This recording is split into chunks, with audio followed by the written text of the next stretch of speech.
In this video, I want to take a look at a game by Greco.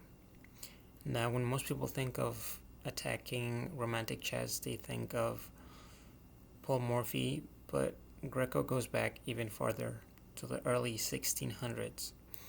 So if the openings from the 1800s seem a bit strange and just bad, well, if you go back to the 1600s, then some of them are surprisingly strange, but some of them are actually stuff that is still played today. So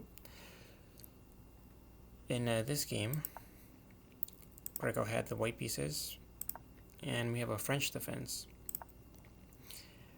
And instead of the usual d5,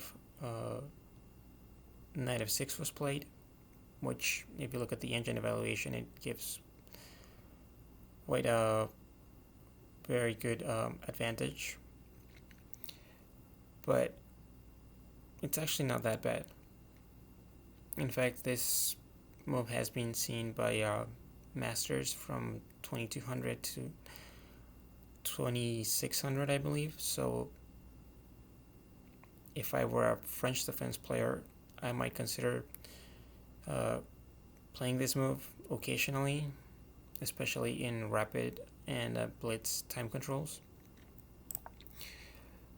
We have bishop d3, which is not very good because it gives up most of the advantage. Really, the best move is e5, which is a very logical move. It's almost very similar to an Alekhine defense. And here you can play either knight f3 or c4 to maintain an advantage. But after this, the position is once again just slightly better for white. And well, knight c6 doesn't really make any sense.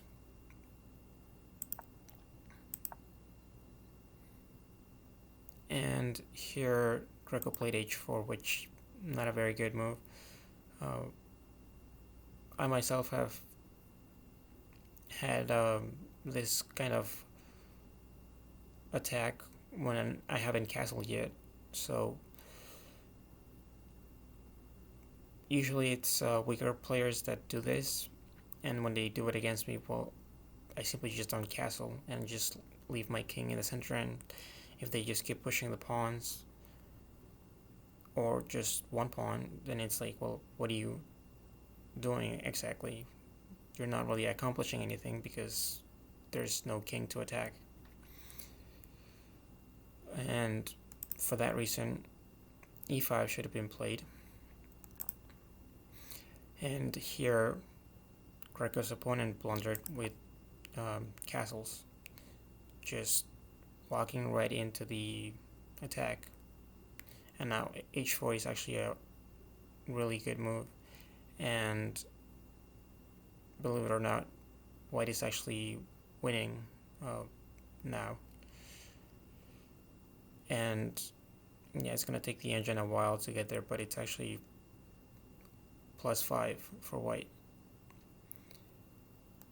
And well, now e5, which white could have played on several occasions.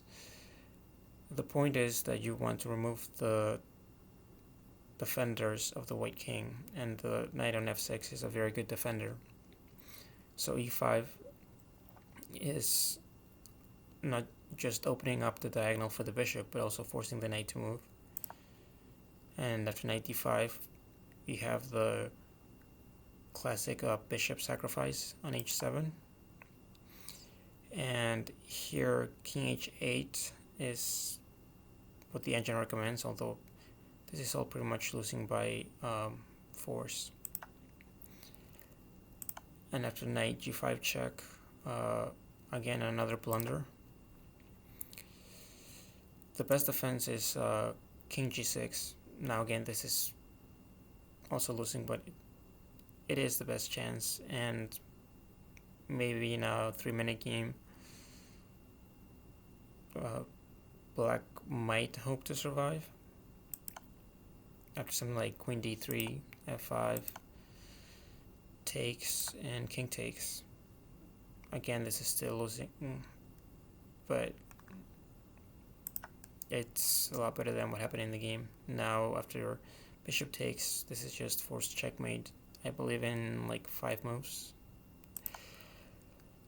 So, yeah, after this, queen h5, and there's nothing to be done. f5, giving lift for the king, so that queen h7 or queen h8 is not mate.